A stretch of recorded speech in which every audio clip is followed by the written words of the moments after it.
정치권은 권력 다툼과 이해관계로 갈등과 다툼에서 벗어날 길이 없습니다. 정치에 대한 국민의 불신과 혐오도 참을 수 없는 지경에 이르고 있습니다. 정치권의 현실과 국민이 바라는 정치 사이에는 건널 수 없는 큰 간격이 있는 것처럼 보입니다.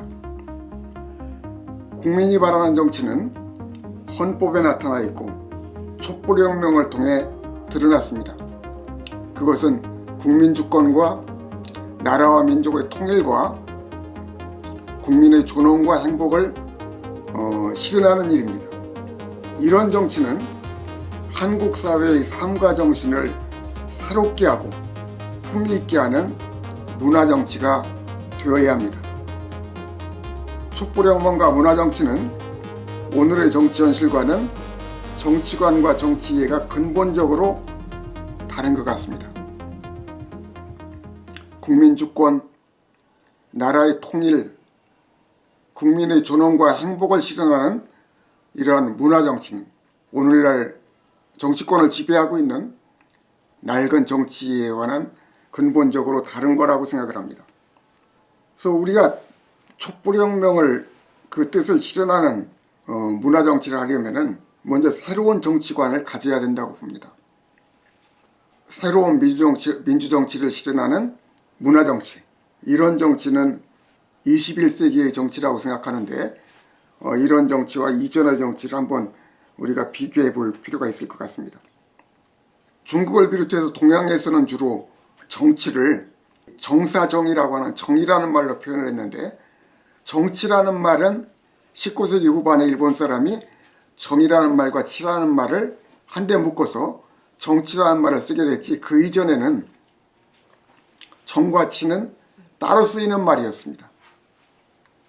정이라는 말은 정복해서 막대기를 휘두르며 피정보민들을 강제노역에 동원하고 또 세금을 걷어들이는 그런 일을 정이라고 했습니다.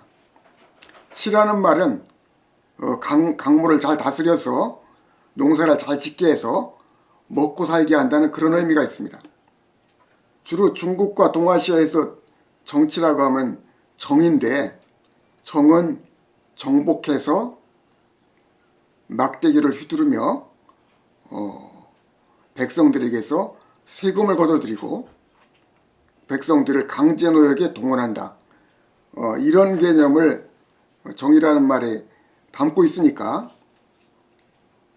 동양의 이 정치라고 하는 것은 군주와 관리가 백성들을 통치하는, 다스리는 그런 정치였던 것이죠.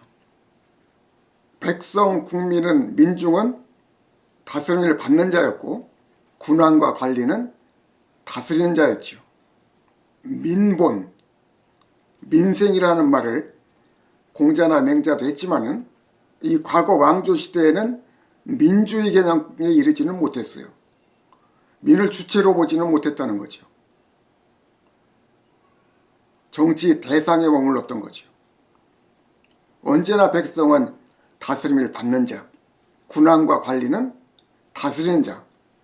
그랬기 때문에 20세기 중국의 사상가 양계초는 맹자가 민본 사상을 얘기하고 민생을 얘기했을 때 결국 그것은 백성을 정치 대상으로 삼고 또 백성을 잘 먹여 살리자는 거니까, 그것은 백성을 짐승으로 대접하는 거다. 우리가 짐승도 집에서 기르려면 잘 먹이잖아요. 먹여서 기르잖아요. 그런 것처럼 민본이나 민생이라는 말도 백성을 짐승처럼 대하는 것과 다름이 없다, 이렇게 얘기했어요. 20세기 이후 이 동아시아에도 민주정치가 들어와서 민을 정치 주체로 생각하는 그런 사상과 운동이 일어났던 것이죠.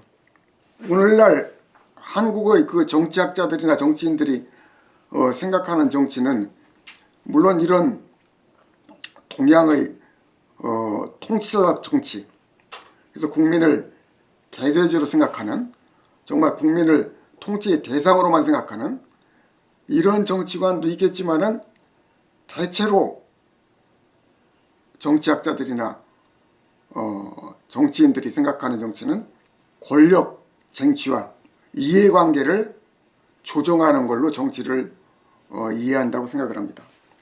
오늘날 정치 현실을 지배하고 있는 이런 정치관은, 이런 정치 이해는 서양에서 온 거예요. 서양에서는 이 정치를 폴리틱이라고 하는데, 이 폴리틱스라는 말은 그리스의 도시국가 폴리스에서 온 말입니다. 폴리스는 권력을 가진 귀족과 다수의 그 농민들이 동맹을 맺어서 세력을 확보해서 그 사회를 주도해가면서 도시국가를 형성한 거죠. 그러니까 도시국가라고 하는 것은 권력을 가진 자들과 다수 시민들, 다수 농민들이 서로 동맹을 맺고 결탁을 해가지고 정치를 이끌어갔다. 그러니까 서로 세력과 세력 사이에 밀고 당기는 일이 있었고, 동맹을 맺었다가 동맹을 깨고 다른 사람과 동맹을 맺기도 하고, 이런 과정이 계속 있었기 때문에 기본적으로 그리스의 폴리스에서 정치라고 하는 것은 권력의 쟁취 과정이었다.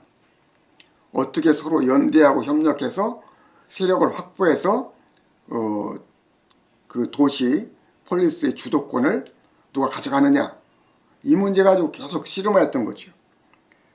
그리고 나서 그 다음에 이들이 한 일은 세력관계에 따라서 이해관계를 조정하는 거죠. 전쟁을 하면은 전리품을 어떻게 나눌까, 그리고 도시에서 생산된 재화를 어떻게 나눌까, 높은 지위와 명예는 누가 차지할까, 이런 문제를 가지고 토의하고 다투는 것이 정치였습니다. 이런 전통이 있어서 중세 유럽도 군왕과 귀족이 서로 밀고 당기면서 권력을 누가 많이 행사할까를 두고 서로 경쟁을 했죠. 그 다음에는 귀족들과 부르주아 시민계층이 권력을 놓고 다퉜습니다. 권력은 또 이해관계와 서로 이렇게 맞물려 있으니까 권력 다툼과 이해관계를 조정하는 일은 같이 갔습니다. 그러니까 그리스 때부터 중세 유럽에 이르기까지, 또 근현대에 이르기까지 서양에서 정치라고 하면은 권력투쟁과 이해관계의 조정, 희소가치가 있는 재화의 분배, 이런 일이 정치의 주된 과제였고 행위였죠.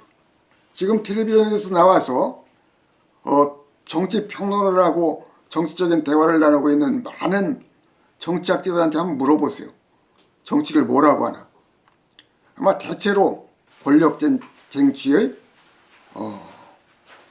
과정이다, 또는 이해관계를 조정하는 일이다, 또는 물질적인 또는 사회적인 재화를 나누는 일이다. 정치를 이렇게 생각하면은 정치판은 갈등과 다툼을 벗어날 길이 없어요. 촛불혁명에서 드러난, 헌법에서 말하는 국민주권을 실현하고 나라와 민족의 통일을 이루고 국민의 존엄과 행복을 실현하는 그런 문화정치, 민주정치는 실현되기 어렵다고 생각해요. 촛불혁명과 헌법정신, 그리고 민주시민이 원하는 그런 정치가 되려면 정치관과 정치이해가 근본적으로 바뀌어야 된다고 생각을 합니다.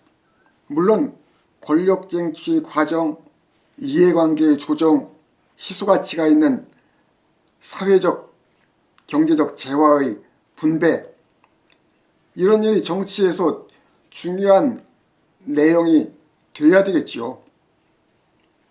그러나 그것은 수단이고 방편이지 정치의 근본 동기와 목적이 되어서는 안 된다고 생각해요. 정치의 근본 동기와 목적은 헌법이 말하는 대로, 촛불혁명에서 제시되는 대로, 민주정신의 이념이 추구하는 대로 국민주권을 실현하고 나라와 민족의 단합과 통일을 이루고 인간의 존엄과 행복을 이루는 그런 정치가, 그런 일이 정치의 근본적인 동기가 되어야 되고 목적이 되어야 한다고 생각합니다. 그러니까 정치관이 근본적으로 달라져야 돼요. 이 새로운 정치관, 그러니까 국민주권과 나라와 민족의 통일과 국민의 존엄과 행복을 실현하는 이런 정치를 하려면은 국민이 정치 주체가 되어야 돼요. 국회의원이나 시의원이나 고위 관리들은 이러한 국민들의 민주정치를 실현하기 위한 심부름꾼이 되어야 되는 거죠. 말 그대로 그렇게 돼야 돼요. 이런 민주정치를 실현하고 완성하기 위해서는 민이 정치의 주인이 되고 주체가 되어야 돼요. 그러려면은 민이 나라의 주인과 주체다운 그런 격을 갖는 그런 존재가 되어야 되는 것이죠. 아무 준비와 자격이 없는 국민, 민중이 그런 민주정치의 주인이 되어서 민주정치를 실현하고 완성할 수는 없을 거라고 생각을 합니다. 요즘에 아주 공정하지 못한, 아주 사욕을 가득 품은 그런 정치인들에게 선동이 돼서 나라를 어지럽게 하는 국민들도 많이 있죠. 얼마 전에 제가 유튜브를 통해서 봤는데 부산에서 많은 청중을 모아놓고 예전에 코미디언으로 이름을 날렸던 노인 한 사람이 청중 앞에 나가서 우리나라 대통령을 개만도 못한 놈, 도둑놈이라고 아주 쌍욕을 하는 걸 들었습니다. 청중들이 박수를 치면서 호응을 하더라고요. 만일에 이승만 독재 시절이나 박정희 전두환 군사 독재 시절처럼 권력이 아주 서슬이 펄하게 살아있을 때 민주정신에 바탕을 해서 권력자 이승만이나 박정희, 전두환을 욕을 했다고 하면은 그것은 존경을 할 수 있다고 생각을 해요. 용감하다고 생각할 수도 있죠. 그러나 촛불혁명을 거쳐서 어렵게 탄생한 정부의 대통령을 무슨 큰 잘못이나 흠결이 없는데도 아무나 나서서 저렇게 쌍욕을 하고 막말을 해대면은 민주주의가 될 수가 없습니다. 국민이 먼저 민주시민에 걸맞는 상식과 교양을 가지고 품격을 갖춰야 한다고 생각을 합니다. 예전에 왕조 시대에도 주권자인 왕도 왕노릇을 하기 위해서는 엄청나게 공부를 해야 됐어요. 그리고 자기 수행을 해야 됐습니다. 자기를 끊임없이 반성하고 자기를 끊임없이 다듬어서 학문과 인격과 교양을 쌓기 위해서 무진 노력을 했어요. 그렇게 공부를 열심히 하고 자기관리와 자기반성을 철저히 한 왕만이 훌륭한 왕으로 평가를 받았습니다. 오늘 국민이 주권자라고 하면은 한 사람의 주권자가 아니라 수많은 주권자가 있는데 이 수많은 주권자들이 주권자로서 하면서 민주정치를 실현하기 위해서는 국민이 예전의 왕 이상으로 공부하고 수련해서 자기 반성과 자기 훈련을 해서 민주시민으로서의, 국민으로서의, 주권자로서의 교양과 인격과 상식과 품격을 갖춰야 한다고 생각을 합니다. 그러니까 정말 정치가 민주정치가 되려면은 주권자인 국민이 정치 주체가 되어서 정치를 잘 이끌어갈 수 있도록 하는 정치, 주권자 노릇을 잘하게 하는 정치, 그러니까 국민의 정신과 철학, 국민의 삶과 행위를 바르게 세울 수 있는 그런 문화정치를 해야 된다고 보는 거죠. 나는 진정한 정치 지도자라면 자기 자신도 국민의 한 사람으로서 국민들과 더불어서 국민을 새롭게 하는 국민의 교양과 상식과 인격과 품격을 높여갈 수 있도록 안내를 하고 준비를 하고 격려를 하는 그런 정치인이 되어야 된다고 생각을 합니다. 물론 국민의 교양과 상식, 인격과 품격을 강제로 높일 수 있는 방법은 없어요. 어떻게 누구의 인격과 상식을, 교양과 품격을 강제로 높일 수 있겠어요? 누구나 자기 자신이, 국민 한 사람 한 사람 자기 자신이 스스로 공부하고 스스로 단련해서 스스로 탐구해서 자신의 교양과 상식을 높이고 인격과 품격을 닦아내서 민주시민과 주권자로서 자격을 갖추어 나가야 될 거라고 생각합니다. 그럴 때만이 국민주권과 나라의 통일과 국민의 존엄과 행복을 실현하는 그런 정치를 해나갈 수 있어요. 그래야 지금 정치인들도 권력 다툼과 이해관계의 그 다툼에서 벗어나서 국민주권과 민족 통일과 인간의 존엄과 행복을 실현하는 그런 정치를 위해서 헌신하고 노력할 것이라고 생각을 합니다. 정치인들 가운데 국민을 개나 돼지로 알고 이용해 먹으려고만 하고 선동하기만 하려고 하는 정치인들은 말할 것도 없이 퇴출되어야 됩니다. 더 이상 정치인 자격이 없습니다. 국민들이 분별해서 그런 사람들은 정치를 하지 못하도록 정치권에서 사라지도록 주권 행사를 해야 되는 거죠. 그리고 또한 국민 여론을 존중한다면서 국민에게 발라 맞추고 국민 여론에 편승해서 자기 정치적 지위를 확보하고 자기 세력을 강화하려고 하는 그런 정치인들도 충직한 민주정치를 하는 정치인은 아니라고 생각을 합니다. 왕조시대에도 간신은 임금의 기분과 임금의 생각에 아첨하고 발라 맞추는 존재, 임금의 기분과 감정과 생각에 일방적으로 추종해서 자기의 지위와 재물을 취하는 신하들이 간신이잖아요. 충신은 자기가 위험에 떨어질 것을 각오하고 그런 위험을 무릅쓰고 왕을 거스리는, 왕의 생각과 뜻을 거스리는 그런 충언을 하는 사람들이 충신이잖아요. 민주시대에도 마찬가지로 국민의 기분과 감정, 국민의 여론, 그걸 물론 존중해야 되지만은 그런 것들에 편승하고 그런 것들을 이용하고 그런 국민의 감정과 기분에 여론에 아첨하는 그런 정치인도 민주정치 시대에는 충직한 정치인이 아니다. 바른 정치인이 아니다. 그래서 주권자로서 잘하려면은 국민을 개돼지로 알고 무시하는 그런 정치인들은 멀리하고 정치권에서 몰아내고 또 국민에게 발라맞추는, 국민에게 편승하려고만 하는 그런 정치인도 경계를 해야 됩니다. 정말 충실한 정치인, 국민을 향해서도 바른 말을 하는 정치인이라고 생각을 합니다. 국민이 잘못된 생각을 하고 잘못된 선택을 할 때 그것을 지적해 줄 수 있는 정치인, 국민을 잘한다고만 하지 말고 국민이 생각해야 될 바른 길, 국민이 걸어가야 될 바른 길을 제시하고 국민을 설득하고 국민을 일깨워서 헌법과 촛불혁명이 제시하는 그런 큰 길로 가는 정치가 진정한 민주정치라고 생각을 합니다. 이런 정치, 이런 큰 정치, 민주정치의 모범을 도산 안창호 선생이 일찍이 보여주셨어요. 도산 안창호 선생은 을사늑약으로 나라의 주권을 잃었을 때 1907년에 한국으로 돌아와서 신민회를 조직하고 민중교육 독립운동을 일으켰습니다.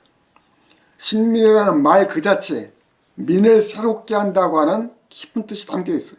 낡은 생각과 감정, 낡은 관행, 낡은 전통에 매몰되어 있는 민중, 국민으로는 나라의 주권을 되찾고 건전한 나라를 세울 수 없다고 본 것이죠. 주권을 빼앗긴 이 나라가 주권을 되찾고 민주적이고 문명적인 바르고 힘있는 나라를 세우기 위해서는 먼저 민이 새로워져야 된다고 보았습니다. 민이 새로워져야 된다. 그래서 신민이라 그랬어요. 안창호 선생은 자기도 민중의 한 사람으로서 민중을 어버이처럼 섬겼어요. 말할 수 없이 겸허했지요. 민중에게 절하면서 가르쳤어요. 말할 수 없이 겸허하고 민중을 섬겼고 지극정성을 다하면서 민이 스스로 깨어나기를, 민이 새롭게 되기를 위해서 일생 헌신한 분이죠. 안창호 선생의 이런 정신과 사상을 물려받은 함석헌 선생도 7, 80년대 민주화운동의 중심에서 또는 선봉에서 민주화운동을 상징하는 분이라고 볼 수 있죠. 누구보다도 함석헌 선생님은 민중을 앞세우고 민중을 사랑하고 민중을 존중하고 그러신 분이죠. 그러나 이런 함석헌 선생님이 말씀하셨어요. 내 싸움의 상대는 시잘이다. 민중 시잘의 기분과 감정, 잘못된 생각, 잘못된 관행과 행동, 이런 것을 그대로 두고 보는, 거기에 추종하는 그런 것이 시할 사상이 아니라는 거죠. 그런 것이 바른 민주정신이 아니라는 거예요. 함석헌 선생님은 민중이 나라와 역사의 주인이니까, 주권자니까 민중을 상대로 민중과 싸운다 그랬어요. 민주시대의 충신의 모습이 이런 것이 아닐까요? 민중과 싸우면서 민중의 민주적인 교양과 상식, 인격과 품격을 높여주는, 그래서 나라의 주인과 주권자로서 구실을 바로하게 하는, 그것이 민주정치의 길이라고 생각을 합니다.